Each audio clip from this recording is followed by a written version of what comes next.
ഇപ്പം നമ്മുടെ അടുത്ത കാലത്തെ രാഷ്ട്രീയത്തിൽ അതിഗംഭീരന്മാർ, അവരെ ആരും മോശപ്പെടുത്തി കാണിക്കുകയല്ല. എവിടെ അവരൊക്കെ ഗാന്ധിജി, പണ്ഡിറ്റ് നെഹ്റു, വല്ലഭായ് പട്ടേൽ, രാജേന്ദ്ര പ്രസാദ്, മൗലാന ആസാദ്, ആ ഒക്കെ വലിയ ഗംഭീരന്മാർ. എവിടെ ഇപ്പോ? അതിനെന്താ സാറേ എവിടെ?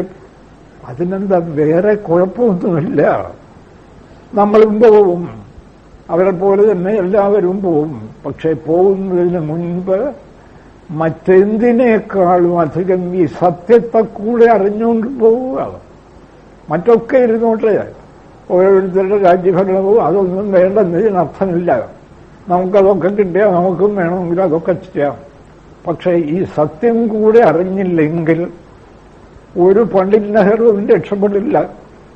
ഒടുവിൽ കാണാം പണ്ഡിറ്റ് നെഹ്റു ആകെ തളർന്ന് ആ ചൈന ആക്രമണത്തോടുകൂടി പിടിച്ചളക്കാൻ പിന്നെ ഒരാൾ വേണം, തനിയെ എഴുതിക്കാൻ പോലും വയ്യാത്ത വിധത്തിൽ ആകെ തളർന്ന ധീരനായ ഗംഭീരനായ ആ പടയാളി തളർന്ന് ജീവിതം വെടിഞ്ഞതായിട്ടാണ് അന്ന് തന്നെ എനിക്ക് തോന്നിയിട്ടുള്ളത്. അദ്ദേഹത്തിന്റെ അവസാന കാലത്ത് ഒരു ധൈര്യമൊക്കെ പോയി, ഗാംഭീര്യമൊക്കെ പോയി എന്ന് പറഞ്ഞാൽ ആരെയും കുറ്റപ്പെടുത്തുന്നതല്ല.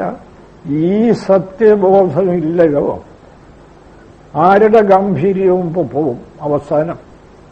നേരെ മറിച്ച് വിനോബാ ഭാവെ, അദ്ദേഹത്തിന്റെ ഗാംഭീര്യം അത്ര പോയില്ല.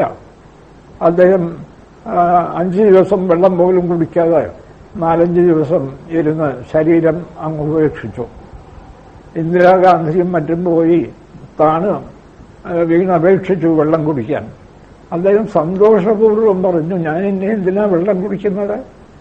ഈ ശരീരം കൊണ്ടിനിയിപ്പോ വിശേഷിച്ചൊന്നും സാധ്യമല്ല, അതുകൊണ്ട് വെള്ളം കുടിക്കുന്നില്ല.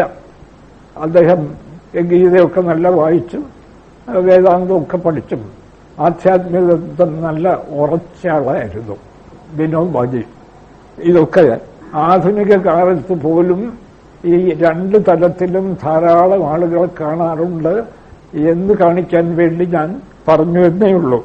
എന്തായാലും വിഷയബന്ധം, സംഘം, എന്റെ രാജ്യം, എന്റെ കുടുംബം, എന്റെ വീട്, ഇതൊക്കെ മാറണമെങ്കിൽ നല്ല കാലത്ത് തന്നെ വീടും കുടുംബവും രാജ്യവും ഒക്കെ ബ്രഹ്മം, ഒരേ ഈശ്വര തത്വം, ഈശാവാസ്യമിതം സർവം എന്നുറപ്പിച്ചെങ്കിൽ മാത്രമേ സാധ്യമാവൂ.